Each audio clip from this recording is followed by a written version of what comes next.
Hay un colibrí en algún árbol de América que en este momento está dormido con el corazón latiendo a 50 veces por minuto y la temperatura corporal casi igual que la del aire de la noche que lo rodea. Si lo vieras sin saber lo que es, lo confundirías con un pájaro muerto o agonizante. No se mueve.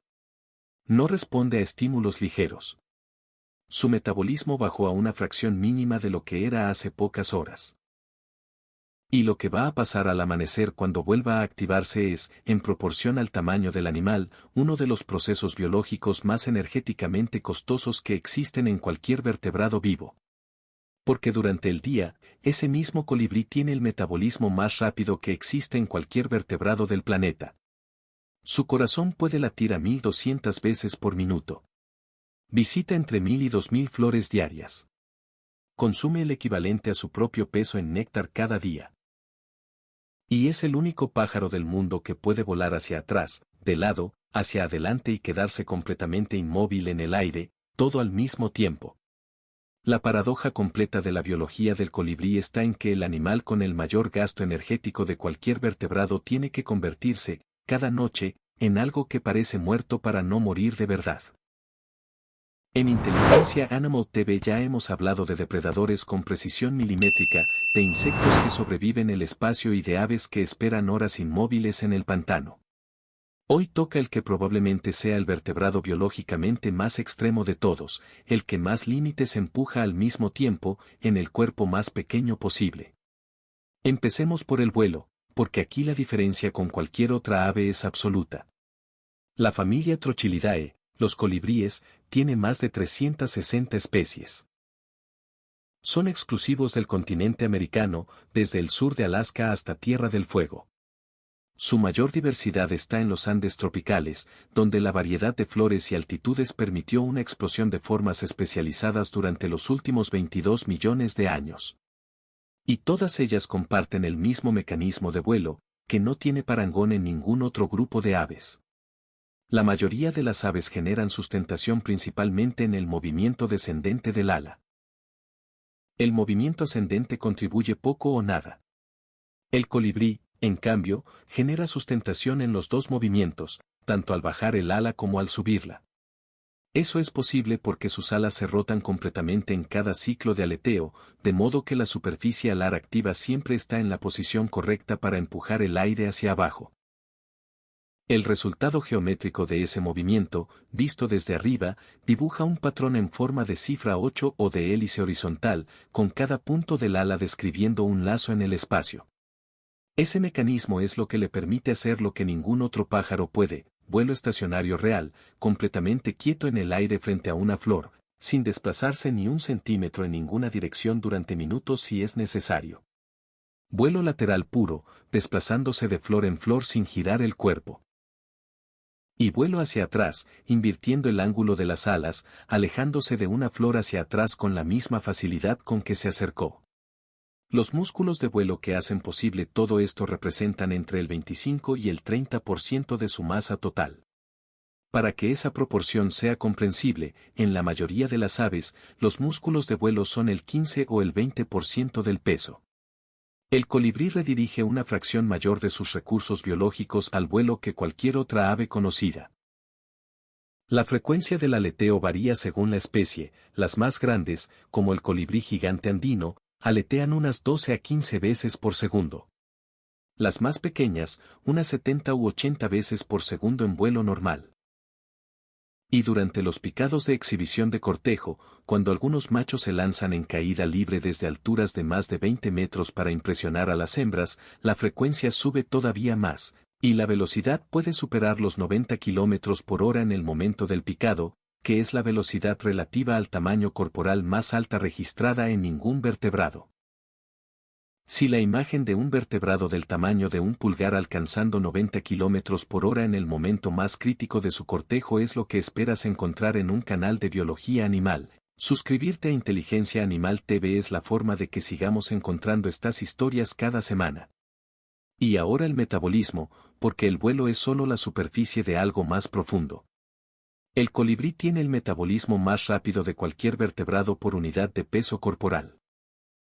Su corazón, que en vuelo late a entre 1000 y 1200 veces por minuto, es también el más grande proporcionalmente de todas las aves, ocupa hasta el 2.5% del peso corporal total. Para comparar, el corazón humano representa menos del 0.5% del peso corporal. La temperatura del colibrí en vuelo está entre 40 y 42 grados centígrados. Y ese motor necesita combustible de forma continua. Un colibrí consume cada día el equivalente a su propio peso en néctar, visitando entre 1000 y 2000 flores para lograrlo. Hay especies que consumen el doble de su peso corporal en azúcar por día. Si un ser humano adulto tuviera el mismo metabolismo en términos de peso, necesitaría ingerir alrededor de 130 kilogramos de alimento en 24 horas solo para no morir. Y eso es exactamente el problema que llega con la noche. Cuando el sol se pone y el colibrí no puede seguir visitando flores, su metabolismo normal seguiría quemando reservas energéticas que se agotarían antes del amanecer. No puede almacenar suficiente grasa ni suficiente glucógeno para sobrevivir la noche con el metabolismo activo. La solución que la evolución encontró es el torpor. El torpor es una hipotermia controlada. El colibrí baja voluntariamente su temperatura corporal desde los 40 grados activos hasta casi igualar la temperatura del ambiente exterior. Al mismo tiempo, el corazón reduce sus pulsaciones de 1200 a alrededor de 50 por minuto. El metabolismo desciende en total hasta aproximadamente el 5% de su nivel diurno, ahorrando el 95% de la energía que de otro modo gastaría.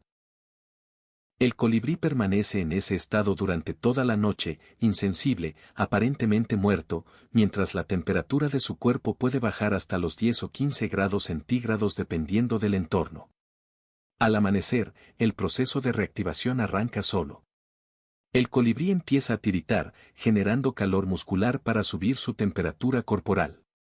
El corazón acelera progresivamente. El proceso puede tardar entre 20 y 60 minutos dependiendo de la especie y la temperatura exterior. Y cuando termina, el animal que parecía muerto está de nuevo en pleno vuelo buscando la primera flor del día. Cuéntame en los comentarios si ya sabías que los colibríes entran en torpor cada noche, porque es uno de esos datos sobre un animal muy conocido que la mayoría de la gente nunca escucha. Y aquí hay algo que parece contradictorio pero no lo es. El colibrí tiene una de las memorias más extraordinarias de cualquier ave. Su hipocampo, la región del cerebro asociada con la memoria espacial, es proporcionalmente el más grande de cualquier grupo de aves estudiado hasta ahora. Y lo que esa memoria guarda no es poco. El colibrí rufo, Celas-Porus rufus, puede recordar la ubicación exacta de cientos de flores individuales dentro de su territorio, cuando las visitó por última vez, y cuánto tiempo tarda en recargarse cada una de ellas.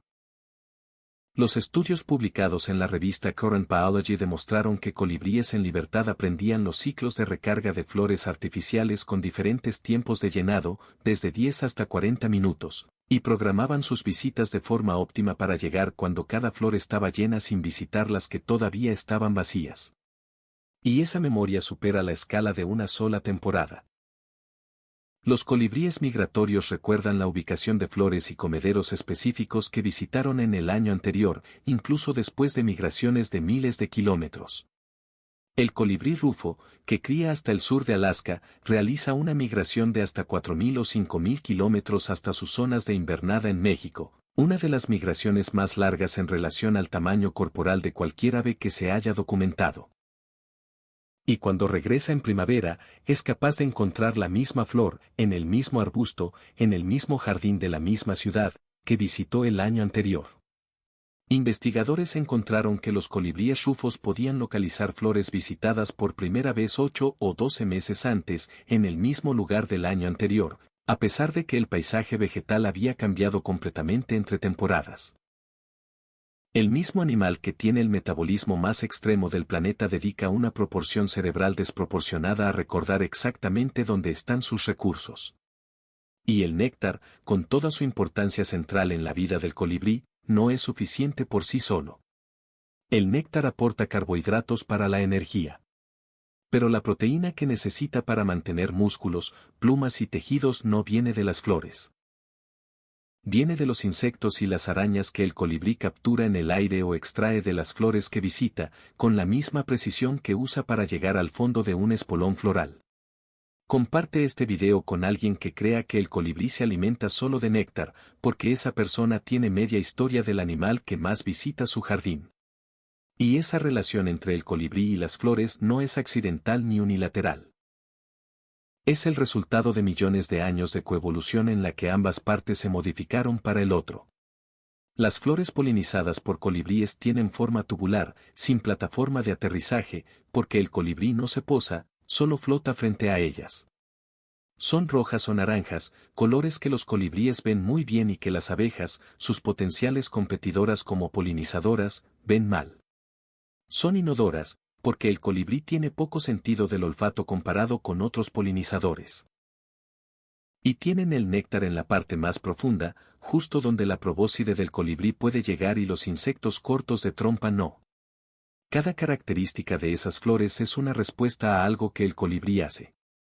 Y cada característica de la probóscide del colibrí es una respuesta a algo que la flor exige. En algunos casos la coevolución llegó a extremos que recuerdan a la predicción de Darwin sobre la polilla de Madagascar.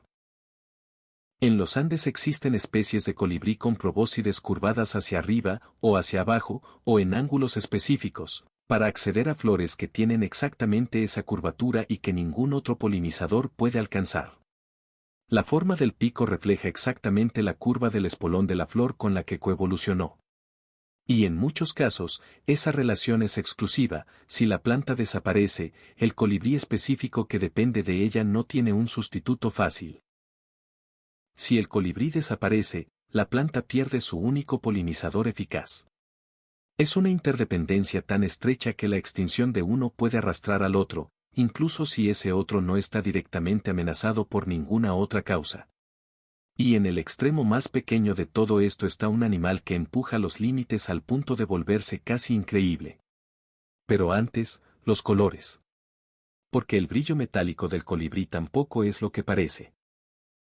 Las plumas del colibrí no tienen pigmentos de los colores que vemos. Lo que producen ese verde esmeralda, ese rojo rubí, ese azul intenso que cambia de tono según el ángulo desde el que lo miras, son nanoestructuras en las válvulas de las plumas. Exactamente el mismo principio que el azul de la mariposa morfo que mencionamos en otro episodio de este canal. Las válvulas tienen capas de melanina y de aire dispuestas con una precisión que hace que ciertas longitudes de onda de la luz se refuercen por interferencia mientras el resto se cancela. El resultado es un color que no existe como pigmento, es físico, no químico.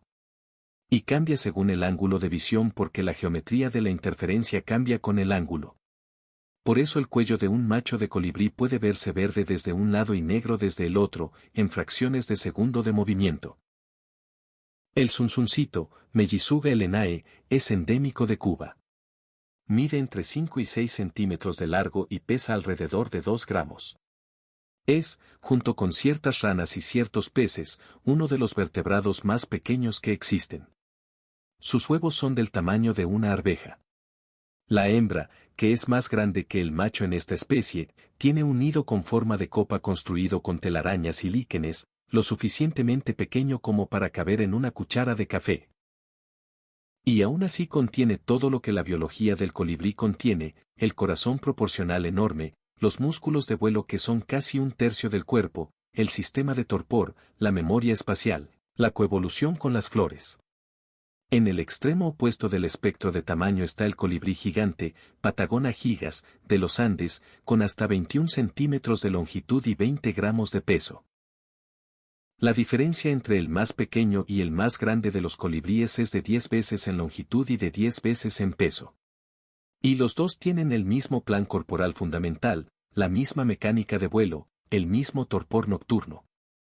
Y hay algo más sobre el colibrí que la imagen de ave delicada y danzarina que circula en los videos de redes sociales tiende a ocultar. Los colibríes son extraordinariamente agresivos en defensa de su territorio. El colibrí rufo, de apenas 3 gramos, ataca sin dudarlo a colibríes de otras especies, a insectos grandes, a aves del doble de su tamaño y a cualquier cosa que se acerque a sus flores. Los machos de algunas especies pasan más tiempo persiguiendo a intrusos que alimentándose. Y esa agresividad tiene sentido energético estricto. Una flor vaciada por un competidor es energía que ese colibrí no recupera, y con un metabolismo en el que la diferencia entre sobrevivir y morir puede ser cuestión de minutos, defender el recurso es una necesidad, no una opción. Suscribirte a Inteligencia Animal TV es la forma de que sigamos encontrando cada semana este tipo de historia en la que la biología de los animales más conocidos resulta ser la que más sorprende cuando la miras bien. Y hay una dimensión cultural del colibrí que no puede quedar sin mencionarse, porque conecta directamente con la civilización más compleja que existió en América antes de la llegada de los europeos. Para los aztecas, el colibrí no era solo un pájaro. Los guerreros que morían en combate o en la piedra del sacrificio se reencarnaban en colibríes, y en esa forma acompañaban al sol en su camino por el cielo durante los 4 años siguientes, antes de reencarnarse en otra cosa. El dios más importante del panteón azteca, el dios de la guerra y del sol, se llamaba Huitzilopochtli, una palabra que contiene Huitzilin, el nombre náhuatl del colibrí, y Opochtli, zurdo o del sur, el colibrí zurdo del sur. La ciudad de Tenochtitlán y el propio imperio mexica estaban, en cierta forma, consagrados al colibrí. Las rutas de comercio que llevaban plumas de colibrí desde las selvas tropicales hasta la capital mexica eran parte de la economía de lujo del imperio, y los mantos ceremoniales tejidos con mosaicos de plumas de colibrí eran uno de los objetos de mayor valor y de mayor dificultad técnica que se producían en Mesoamérica. Los artesanos que los fabricaban, llamados amantecas, constituían un gremio especializado con su propio barrio en Tenochtitlán y su propio dios protector. El colibrí, en el México precolombino, no era un adorno, era materia prima de poder. El animal que la mayoría de la gente en el mundo moderno conoce como una curiosidad de jardín con alas brillantes era, para la civilización que produjo el templo mayor de Tenochtitlán, el emblema del dios más poderoso del universo y la forma que adoptaban sus guerreros más valientes después de la muerte. Volvamos a donde empezamos. Un pájaro del tamaño de un pulgar dormido con el corazón a 50 latidos por minuto que en pocas horas va a volver a las 1200, que es el único vertebrado capaz de volar hacia atrás, que tiene el metabolismo más rápido por peso de cualquier animal de sangre caliente, que recuerda la ubicación de cientos de flores y sus ciclos de recarga con un cerebro que pesa menos de 1 gramo, que se convierte en algo casi muerto cada noche para no morir de verdad, que coevolucionó con sus flores hasta que el pico y el espolón son una misma geometría vista desde 2 lados, y que fue para la mayor civilización precolombina la encarnación de sus guerreros muertos y el símbolo de su dios más importante. La próxima vez que veas un colibrí frente a una flor, parado en el aire sin moverse, ya sabes lo que hay ahí. Un animal resolviendo simultáneamente más problemas de biología extrema que cualquier otro vertebrado del planeta.